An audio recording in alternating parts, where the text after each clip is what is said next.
Assalamualaikum warahmatullahi wabarakatuh. Let me introduce myself. My name is Irza Fadhilatur Rohmah, and I would like to explain about language change too. Okay. Morphological change. Morphological change is the change of structure of the word. Other morphological change can include the introduction of new words or morphological process. Consider the early modern past tense of the verb climb. As recently as several hundred years ago, the usual past tense of this verb was climb. In modern English, on the other hand, the past tense is climbed. Thus, over the course of the past few centuries, climbed has replaced climb as the past tense of climb. So in morphological change, there are change and new word formation processes do not necessarily take hold instantaneously like sound change that introduces them. Unlike sound change, however, morphological change does not necessarily apply regularly in the system. Change can apply to individual words or end up not being accepted by speakers. One interesting aspect from it is these words may or may not spread and become popular in the wider population of consumers. In this case, language users.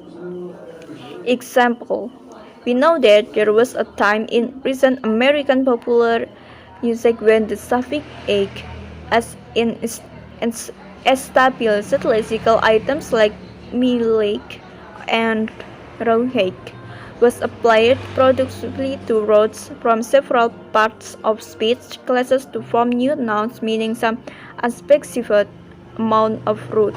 For example, berate, some amount of beer, spotlight, some amount of spotlight material, tone egg, some amount of music, tunes, and so on.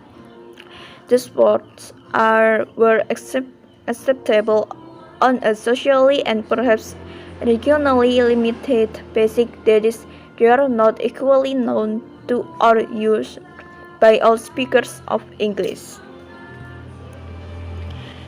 In morphological change, there are first proportional analogy and paradigm leveling. Morphological change has an introducing regularity. In introducing regularity, there is a paradigm that had been changed by sound change. Paradigm was thus irregular in its having two stem shapes. The type of analogical change which takes place within a paradigm is often called paradigm leveling. The motivation is the same as with the form-class type of analogy or proportional analogy seen with clump or clump to climbed. That is, it eliminates irregularity among morphologically related forms. Second, back formation and block etymology. The process of back formation appears to be similar to the process of proportional analogy. However, the fundamental difference becomes apparent upon closer inspection. Back formation involves the creation of a new stem form, example, pure girl, whereas proportional analogy involves the creation of a new inflected or definite form. Another difference between back formation and proportional analogy is the fact that back formation is often preceded by reanalysis. Example, English speakers borrowed vulgar from Norman French speakers as a monomorphemic word. At this time, there was no word burgle in English, but burglar was reanalyzed by English speakers as consisting of a verb plus an affix er because its phonological structure and its meaning resembled the set of English words that had been formed by such a process. For example, worker, runner, and so on. As a result, the identification of plural with these patterns of word formation, namely verb plus er to a noun, resulted in the creation of a new verb plural. Back formation and folk etymology, on the other hand, involve the reanalysis of unfamiliar morphemes in ways that make them more accessible to speakers. Nevertheless, the four varieties of analogical change that we have discussed are characterized by the fact that they involve the influence of one particular form or set of forms over another. Example of folk etymology. Consider the following case taken from an article in a university student's newspaper. In this article, the author referred to a variety of snake known as the garter snake as a garden snake. Garden has been substituted for the word garter. Foremost among them was adoptedly the fact that the two words are very similar phonologically, differing significantly only in the manner of articulation of the final consonant. From the point of view of semantics, it is not very clear to most English speakers why the word garter should be used to describe the stripes that are found on most varieties of garter snakes. Particularly since the noun garter refers most commonly to an elasticized band worn around the leg to support house. This reanalysis was adoptedly the fact that, at least in urban areas, garter snakes are commonly found in and around gardens. And third, adding new words to a language. On one other way the language can change morphologically is by the addition of new words to their vocabularies. Below we will look at some of these new word formation processes. Processes of derivational morphology discussed in chapter 4 are also relevant here. Acronyms are formed by taking the initial sounds or letters of the words of a phrase and uniting them into a combination that itself pronounceable as a separate word. Example: NATO is an acronym for North Atlantic Treaty Organization. B. Plans are a combination of the parts of two words, usually but not necessarily the beginning of one word and the end of another. Example: smoke from smoke, and fork, brunch from breakfast and lunch, and turtle from chuckle and snort. C. Clipping is a way of shortening words without paying attention to the derivational morphology of the word or related words, such as exam has been clipped from examination, dorm from dormitory, and both taxi and cab from taxi cab. Itself a clipping from taximeter cabriolet. Be careful to distinguish clipping from the pieces used in plenty. The conics are words that are created without using any of the methods described above and without employing any other word or words parts already existences. That is, they are created out of thin air. Such brand names as Kodak and Exxon were made up without reference to any other existing word or morpheme as were the words sponge and snob. If conversations are new words created simply by shifting the part of speech of a word to another part of speech without changing the form of the word. Love, run, buy, and still started out as verb but can now also be used as nouns, while position, process, and contrast are nouns from which verbs have been formed. This process is sometimes also called functional shift. Eponyms are words, often place, invention, activities, etc.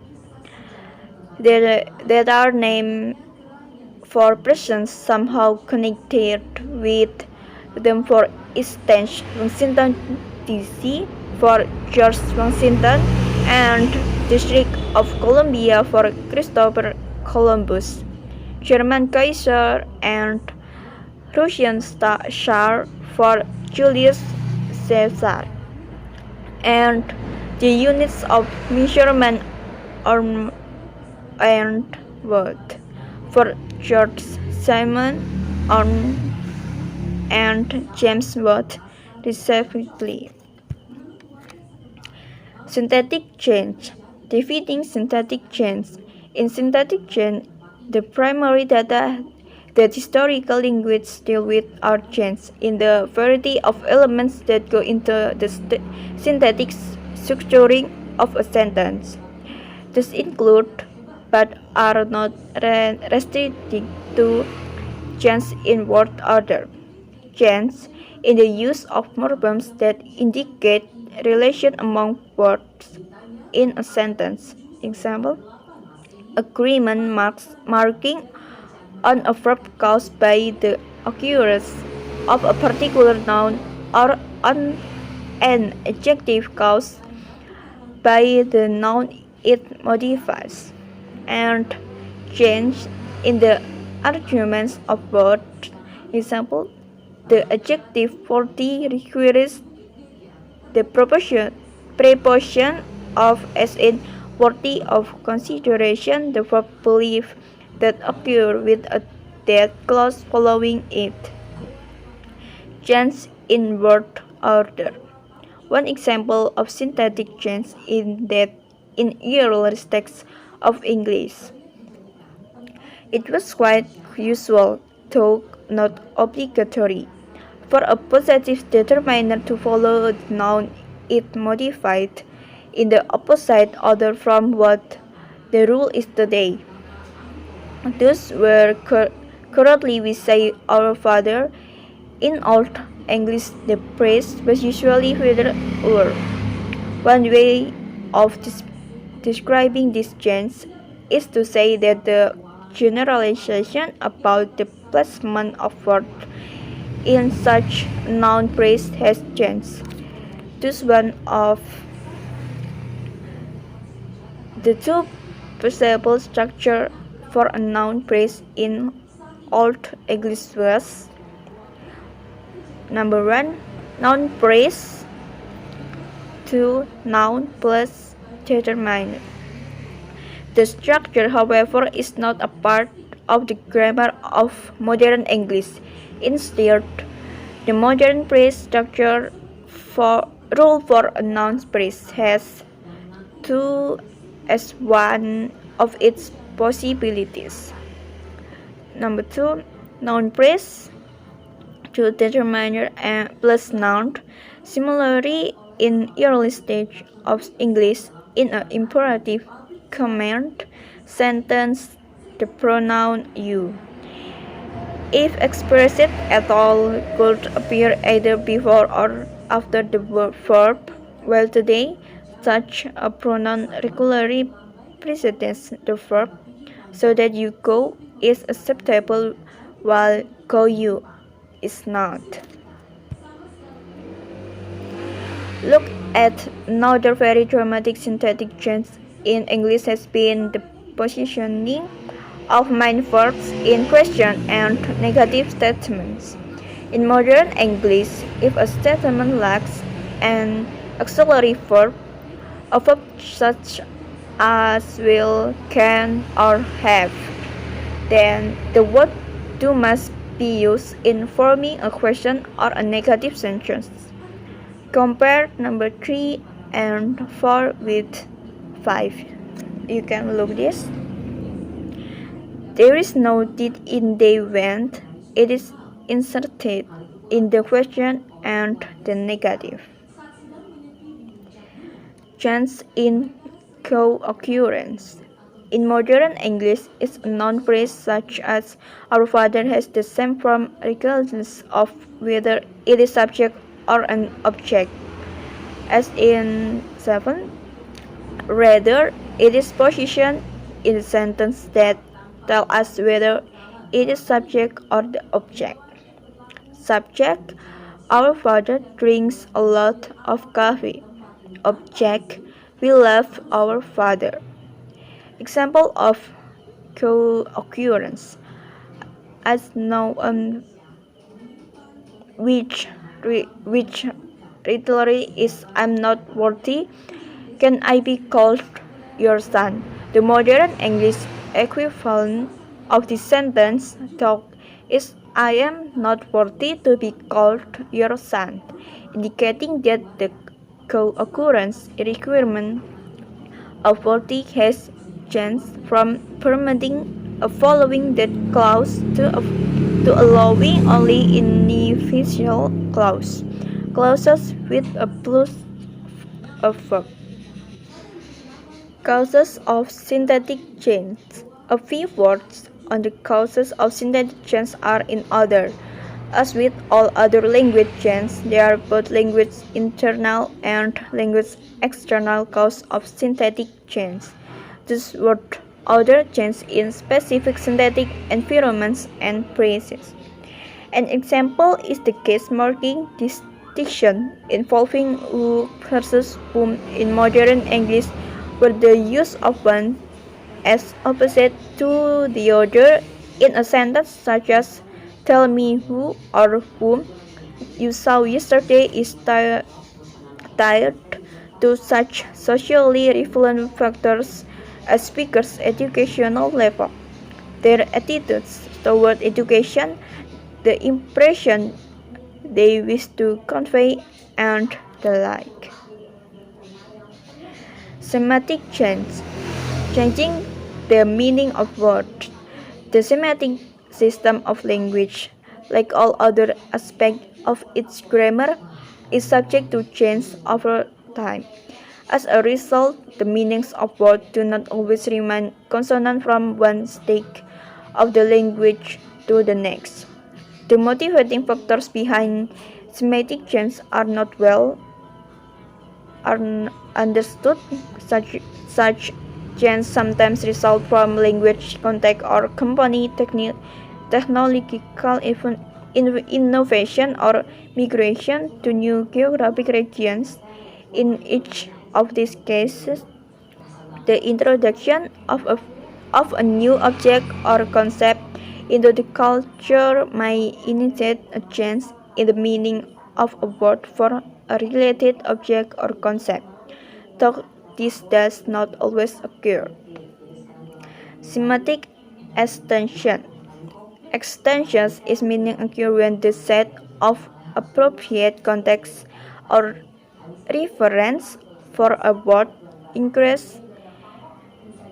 Extensions are frequently the result of generalizing from the specificus to the class of which the specificus is a member. Example: the change in meaning of the Old English word to a modern day dog.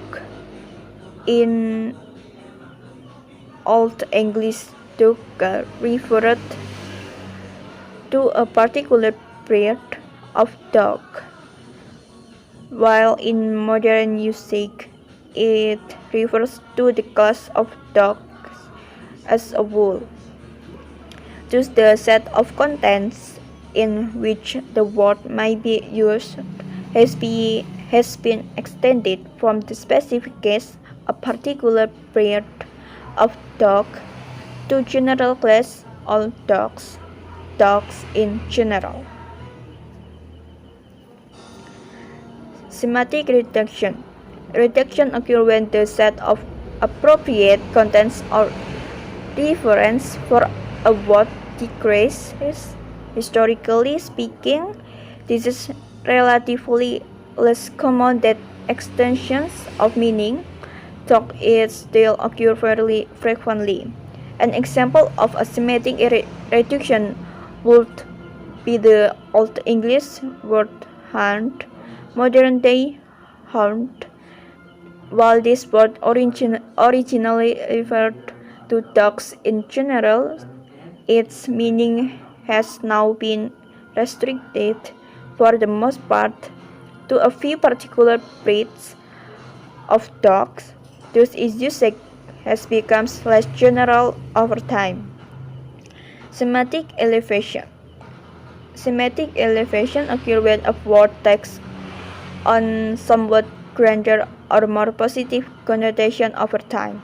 For example, the word knight in Old English originally meant youth or military follower, referring to relatively powerless and unipotent people. The meaning of knight has since been elevated to refer to people of somewhat more romantic and impressive status. Semantic degradation. Semantic degradation are the opposite of semantic elevation. They occur when a word acquires a more pejorative meaning over time. Example, a word whose meanings have been degraded include lust, wench, and silly. In Old English, lust simply means pleasure, making its current association with sinfulness and a degradation of the original meaning. Similarly, the me word finchel meant female child and later female servant. It then came to mean loud female or woman of a low social class. The word silly is particularly interesting example of semantic degradation because the social force of the word has almost completely reversed. Whereas in silly meant something akin to happy, pleasant, innocent. It now means foolish, inane, absurd. Thus, the connotation of silly have gone from strongly positive to strongly negative in a matter of a few centuries. Introduction of semantic change. It is interesting to note that semantic change in one word of a language are often accompanied by or result in semantic change in other words. Note, for instance, two opposite change undergone by Old English heard and toga. Discussed above as had become more specific in meaning, toga become more general. Thus, the semantic system as a whole remains in balance despite change to individual elements within the system. I think that's all. If you any question, feel free to ask. Thank you. Wassalamualaikum warahmatullahi wabarakatuh.